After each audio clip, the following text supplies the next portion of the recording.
এখন তো হবে ঢাকায় টঙ্গী ইজতেমা হবে, তাই না? টঙ্গী ইজতেমা হবে না? হবে।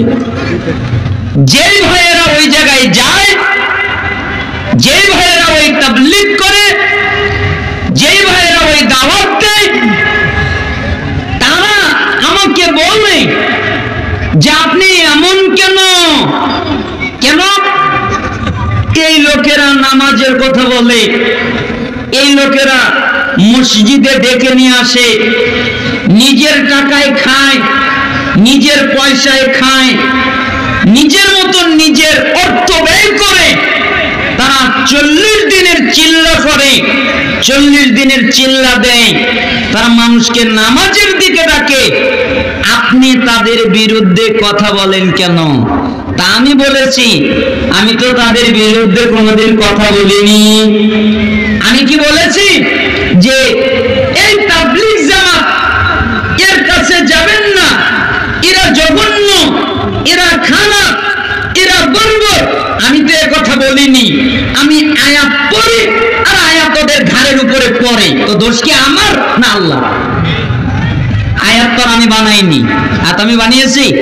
আল্লাহ তাআলা বলছেন সূরা মায়েদা 67 নম্বর আয়াত, ইয়া আইয়ুহার রাসূল, হে রাসূল, বাল্লিগ, আপনি তাবলীগ করেন। তো তাবলীগ করা জায়েজ না ফরজ? জোরে কথা বলেন, জায়েজ না ফরজ? ফরজ। কেন? আল্লাহ বলছেন ইয়া আইয়ুহার রাসূল, হে রাসূল, বাল্লিগ, আপনি তাবলীগ করেন। তার মানে তাবলীগ করা ফরজ। আমি কেন তাবলীগের বিরুদ্ধে ওয়াজ করব? আমি কেন তাবলীগের বিরুদ্ধে আলোচনা করব? আরে তাবলীগ করা ফরজ, তাবলীগ করা ফরজ, তাবলীগ করা জরুরি। ইয়া আইয়ুহার রাসূল বাল্লিগ, আপনি তাবলীগ করেন মা উনজিলা ইলাইকা মির রাব্বিক, আপনার রবের পক্ষ থেকে যা নাজিল হয়েছে তাই। তার মানে আপনার রব যা নাজিল করেছে ওইটা দিয়ে আপনি তাবলীগ করেন। তখন আমি বলেছি মানুষের বানানো কিতাব দিয়ে তাবলীগ হবে না, মানুষের লেখা কিতাব দিয়ে তাবলীগ হবে না, স্বপ্নের পাওয়া কিতাব দিয়ে তাবলীগ হবে না। যদি তাবলীগ করতেই হয় তাহলে পবিত্র কোরআন দিয়ে তাবলীগ হবে, মানুষের বানানো কিতাব দিয়ে তাবলীগ হবে না। আপনি বলবেন কেন? হাদিসে দেখেন আল্লাহ নবী সাল্লাল্লাহু আলাইহি ওয়াসাল্লাম বলেন যে বাল্লিগু আন্নি ওয়ালাউ আয়া, যদি তোমরা আমার থেকে একটা বাক্য জানো তাহলে পৌঁছাও। বাল্লিগু আন্নি মানে আমার পক্ষ থেকে। আল্লাহ নবী সাল্লাল্লাহু আলাইহি সাল্লাম কিন্তু বলে নাই তোমরা যা জানবে তা পৌঁছাও, তোমরা যা জানবে তা প্রচার করো, তোমরা যা জানবে তা মানুষকে জানিয়ে দাও। এই কথা কিন্তু আল্লাহ নবী বলেনি। তিনি বলেছেন আমার থেকে যা জানবে, আমি যা বলবো, আমার থেকে যা প্রমাণিত, আমার থেকে যা জানবে এটা তোমরা পৌঁছাও। ওয়াহাদিসু আন বানি ইসরাঈল ওয়ালা হারাজ, বানি ইসরাইলের কাহিনী বলো, এতে কোনো অসুবিধা নাই। ওমান কাযাবা আলাইয়া মুতাআম্মিদান ফালিয়াতাবাওয়া মাকআদাহু মিনান নার। কাহিনী বলতে গিয়ে, ঘটনা বলতে গিয়ে, হাদিস বলতে গিয়ে কেউ যদি এমন কোন বাক্য বলে যা আমি রাসূল থেকে প্রমাণিত নয়, তাহলে তার থাকার জায়গা জাহান্নাম। কথা আমি বলেছি, আল্লাহর নবী বলেনি? তাই তো তাই তাবলীগ করেন, তাবলীগ করা জরুরি।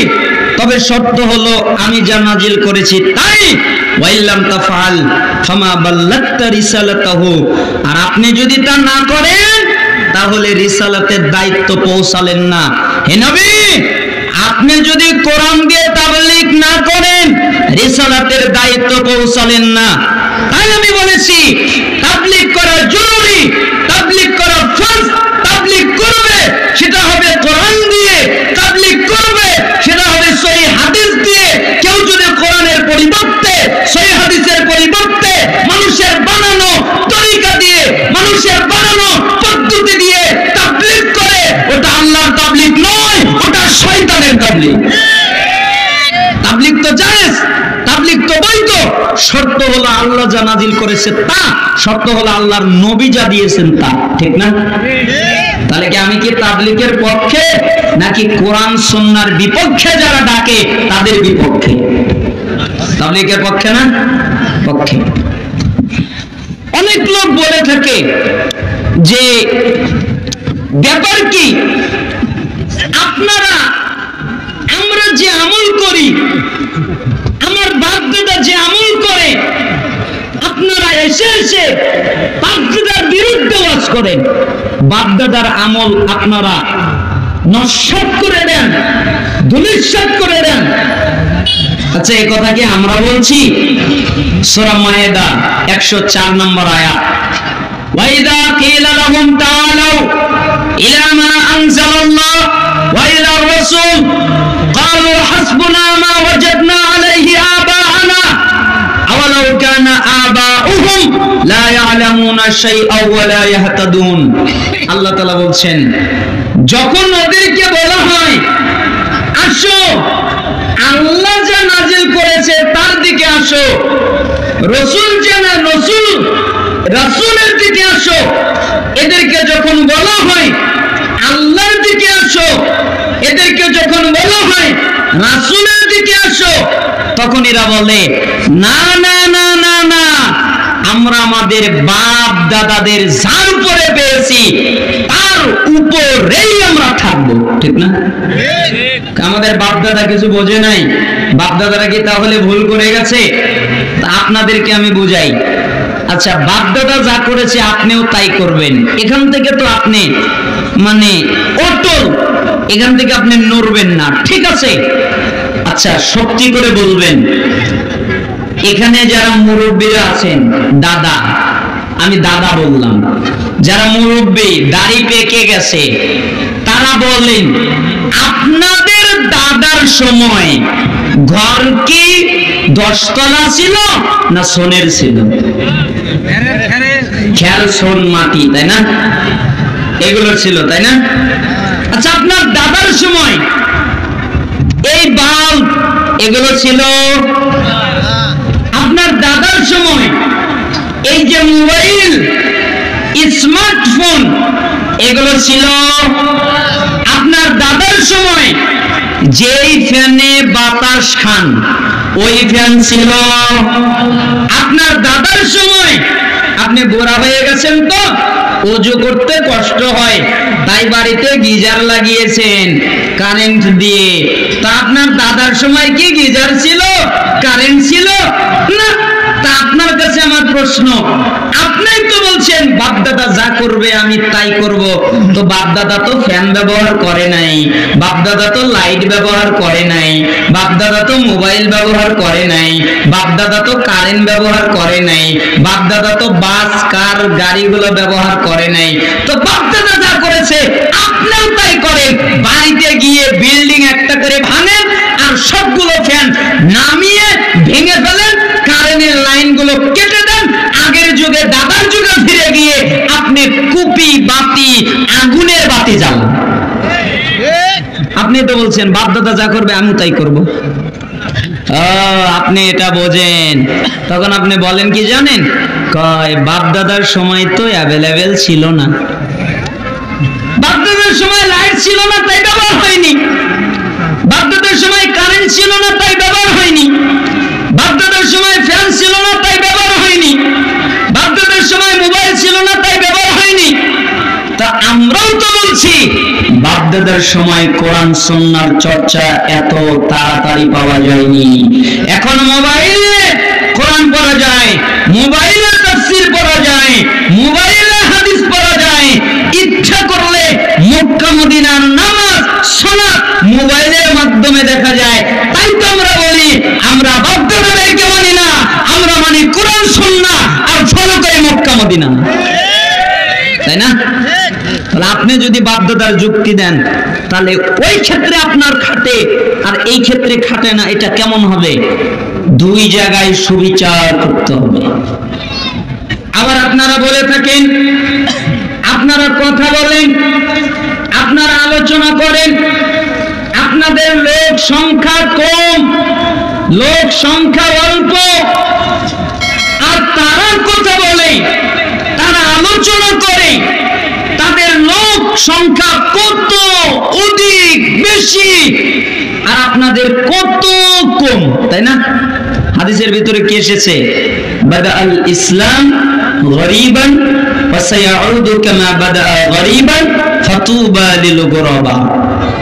ইসলামের সূচনা হয়েছে অল্প কিছু লোকের মাধ্যমে, আবার এই অল্প কিছু লোকের মধ্যেই ইসলামটা ফিরে যাবে। এই অল্প সংখ্যক মানুষদের জন্যই তোবা বৃক্ষের অর্থাৎ জান্নাতের সুসংবাদ। আচ্ছা, জান্নাতে বেশি যাবে না অল্প যাবে? আপনারা হাদিস জানেন, 1999 জন যাবে জাহান্নামে, আর জান্নাতে যাবে কয়জন? একজন। আচ্ছা, আপনারা বলেন জাল দলিল বেশি না অরিজিনাল দলিল বেশি? জাল দলিল বেশি, তাই না? যৌথ বানানো যায়, তাই বলে কি বলবো ওর দলিল হলো 22টা, জাল হোক আর যাই হোক দেখার বিষয় নয়, ওর দলিল 22টা, তোমার একটা নিব না 22টা নিব, এটা বললে সুবিচার হবে? আর 22টা তো জাল, আরে একটাই অরিজিনাল। অতএব অধিকাংশ মানুষ হকের মাপকাঠি নয়। আল্লাহ তাআলা বলছেন, ওয়া ইন তুতি আকসারা মান ফিল আরদি ইউদিল্লুকা আন সাবিলিল্লাহ ইত্তাবিউনা ইল্লা যান ওয়া ইনহুম ইল্লা ইয়াখরুসুন। হে নবী, আপনি যদি জমিনে যারা বসবাস করে, জমিনে বসবাস করে কারা? জমিনে বসবাস করে কারা? মানুষ। হে নবী, আপনি যদি জমিনে যারা বসবাস করে এদের অধিকাংশ মানুষকে যদি আপনি মেনে নেন, অধিকাংশের কথা যদি মেনে নেন, তাহলে তারা আপনাকে আল্লাহর রাস্তা থেকে সরিয়ে দিবে। কেন? এরা শুধু অনুমান ভিত্তিক কথা বলে, এরা শুধু ধারণায় কথা বলে, এদের কাছে ধারণা আর অনুমান ছাড়া কিচ্ছু নাই। বিশ্বাস হয় না? ওই ছেলেকে জিজ্ঞেস করেন, ভাই তুমি যে হাত বাঁধো দলিল কোথায়? আমার হুজুর জানে না। আচ্ছা ভাই, তুমি যে আমলটা করো, ফরজ সালাত শেষ হয়ে গেল, মাথায় হাত দিলে 11 বার পড়লে, এর দলিল কোথায়? আমার হুজুর জানে না, হুজুর কিছু বোঝে না, হুজুর পড়ে নেই, আমার হুজুর মাদ্রাসায় পড়ে নেই।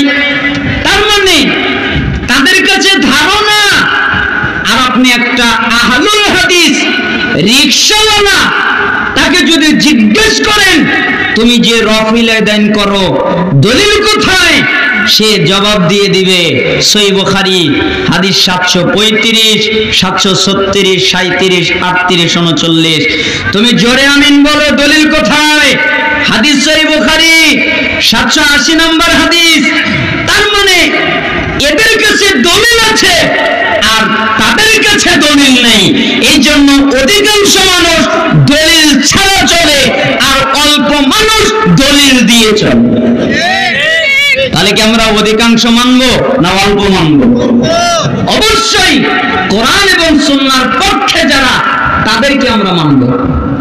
আপনাদেরকে আমি বলি, আলেম ওলামা এই পৃথিবীতে হকপন্থী পাওয়া খুবই কঠিন ব্যাপার, খুবই টাফ ব্যাপার। আমাকে অনেক মানুষ বলে, আচ্ছা হুজুর, এই যে আলেম, এরা দাওরা পাস করেছে, এরা মুফতি পাস করেছে, এরা ইফতার করেছে, এরা কত শিক্ষা অর্জন করেছে, এরা কি বুখারী পড়ে না? এরা কি মুসলিম পড়ে না?